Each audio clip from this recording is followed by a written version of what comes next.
emotions. We're going to start with Dwayne Rankin with the Arizona Republic, followed by Nick King. Coach, yes, congrats on the first round series win. Wanted to ask just obviously about Booker. You talked before about him. Hey, take the first shot available. It looked like he was dialed into that and more. We're just speaking of the first half he had. Yeah, I mean it was one of those deals where he was feeling it, but our guys understood that he was feeling it, and so we got a number of stops in the first quarter. I mean, they only scored 14 points, so we were getting out and running. And we had a conversation after game 2, I think, or game 3. It was game 3, I think, about their defense is so good and they shift to the ball so well. He's not gonna get another look after the first one presents itself. And so that was the mentality that we wanted him to have. And, you know, he's a gifted scorer, but it was, you know, the shot making and then the stops on top of that, you know, probably deflated them a little bit in the first half, but, you know, it was an impressive first half. I'm not quite sure how many points he had in the first half, maybe 33 or something like that.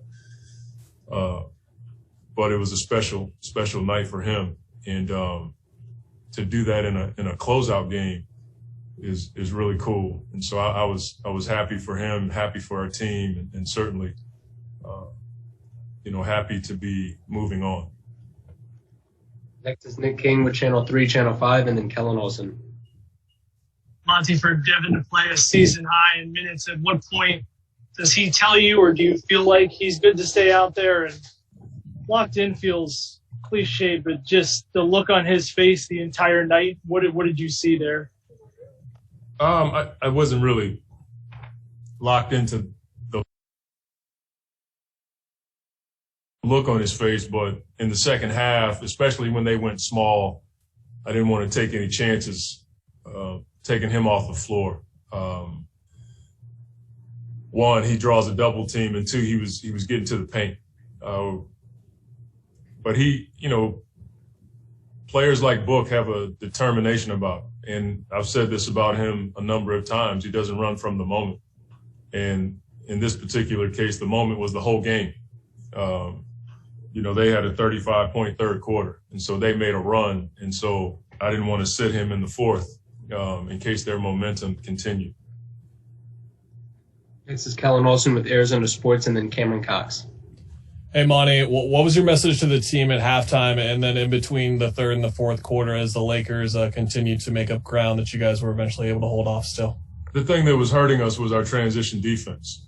We had a few dead balls where they beat us down the floor, and that was, you know, something that should never happen against our team, and our guys knew it. I asked them at halftime, you know, what was their input, and one of the things they said was transition defense.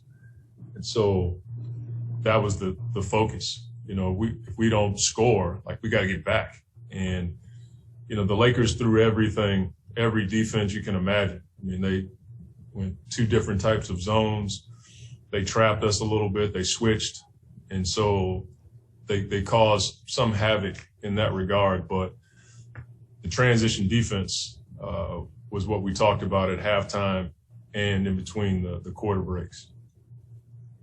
Next is Cameron Cox with 12 News, followed by Anthony Slater. Hey, Monty, congrats on the win. Can you just describe this moment for you and this team, and to see your vision kind of, you know, come to fruition that you talked about when you first got here, to do it in this way against the Lakers and to move on to the next round? I know the job's not done, but what are the emotions right now, and how big is this for this team? I mean, you do feel a level of excitement because you know, winning in the NBA is really hard, you know, as it relates to one game. But to win a series, you have to, you know, enjoy that. And, you know, walking off the floor and Robert and James and Penny are sitting right there. And Robert was the first one that grabbed me to hug me. And that's when it kind of set in that, you know, we've moved the program in a place where we want to be. But at the same time, my mind's already moved towards the next thing that we have to do, and that's, preparing for Denver, right? And so that's just my mindset. I'm grateful for what our players do every single day. I'm grateful for these opportunities, but I'm also pushing my mindset forward so we can get ready for the preparations and all the stuff that the coaches have to do in the next few days to get ready for the next round. And I hope our fans are excited and appreciate what's happening, because it is a blessing to be a part of this journey with this team. Next is Anthony Slater with The Athletic, and then Sierra Santos. Yeah, by the time you got here, Devin had already kind of risen to the scorer he is today. But what have you seen behind the scenes over 2 years with him, where he's gotten to what he just showed in the series, which is basically, kind of like top tier superstar status? I mean, I don't know if I can, lay it all out for you, but I'm seeing him and DA and all of our guys grow as players, as people, understanding the responsibility and the work that goes into being really good players. But in regards to Devin, he's one of those guys that wants to move himself in the elite class. And he believes he's one of the best players in the league. He doesn't believe there's a better person at his position, for sure. And I'm certain that he believes he's, one of the top players. And this is where you get to show it in the playoffs. And so this is the moment that he wanted. I'm sure he's looking forward to the next one. And I'm watching him, on the fly, just go from a guy who scored a ton of points. Now he's turning into a guy who can lead teams, a team in the playoffs, and be in a different class. This is Sierra Santos with Fox 10, and then Catherine Fitzgerald. Congratulations, Monty. For this storied history between the Suns and the Lakers, it's almost like a King Kong type of slaying, right? How do you feel confidence-wise now that, you knocked off the reigning NBA champs? Well, I mean, every game in the playoffs has a life of its own. Every series does. And so we feel good about winning the series. It certainly is cool to beat the defending champs, for sure.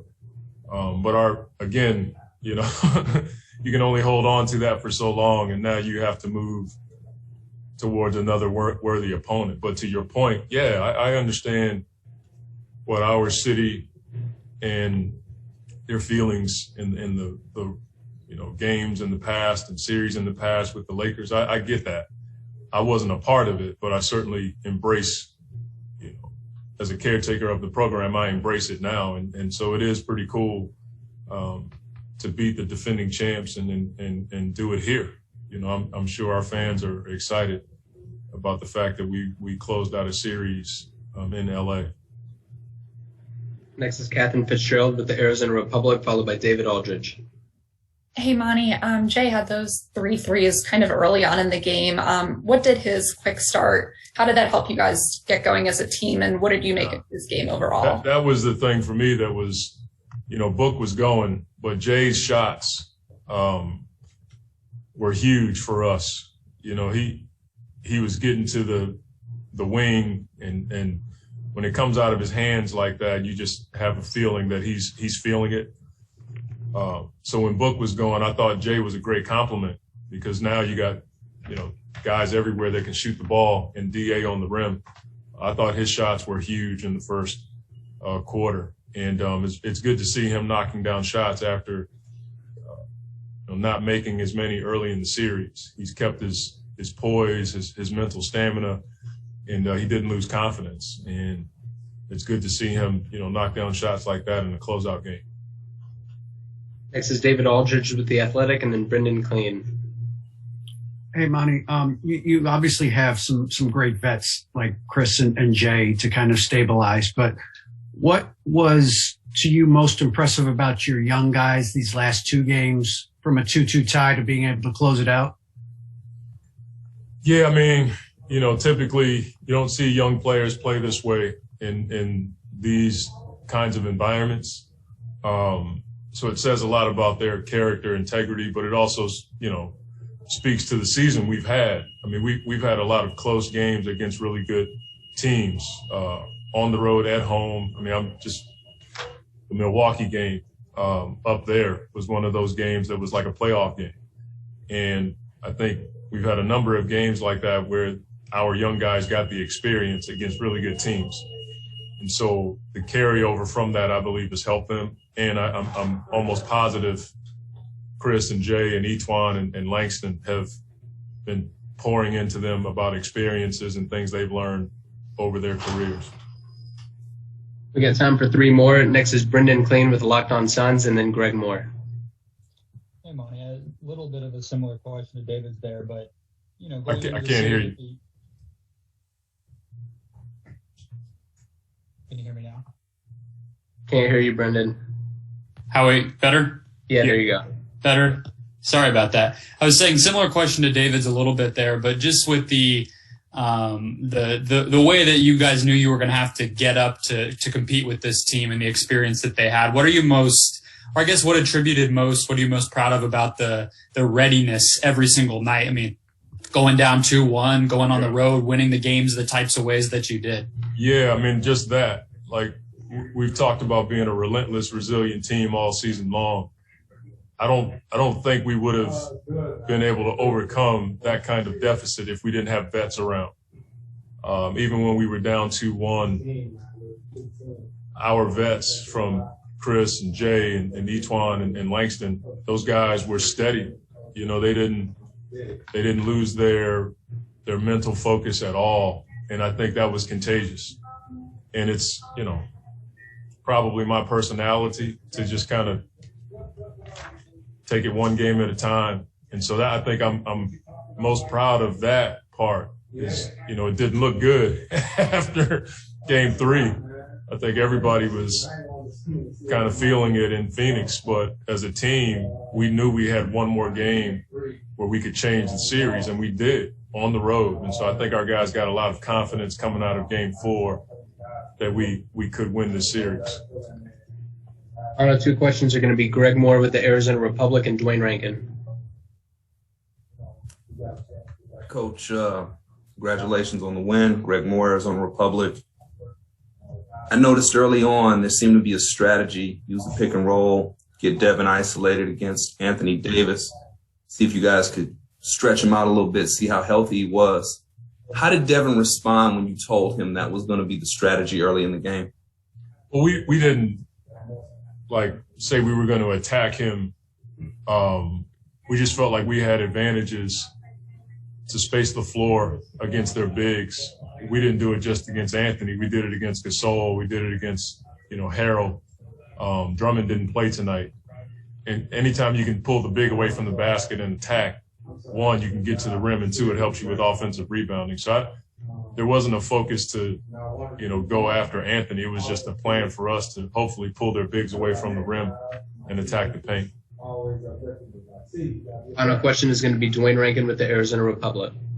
I was going to follow that up with Coach, seeing Anthony out there and him go out. I know that he's on the other team, but you coached him. What was that like for you? I feel bad for him because I played hurt in this league, and I understand what that's like. But to be in this moment and not be your best is hard. I felt the same way for Chris when he had the shoulder stuff, and he's still dealing with it. But I just, I coached Anthony. We still talk and communicate. I'm going to his wedding this summer. When you're that close to a player, even though you're trying to win the game, you do feel for him, because I know that look. I've had that before, where you're out there trying to give it up for your team, but your body's not right. And I'm just thankful he didn't get hurt worse. So it was just one of those deals, man. I applauded his effort, and I told him that after the game. You know, he showed who he is, that kind of character to stay in there and try to help his team when they could have, you know, packed it up. And everything he's done in his career, you know, guys like that, he probably didn't have to play in tonight's game, but he showed who he is. And I wanted to let him know, you know, how much I appreciate him. And you know, our relationship is bigger than basketball. And so when you see him out there struggling like that, you do feel for him. Thank you very much for your time, Coach. Thank you.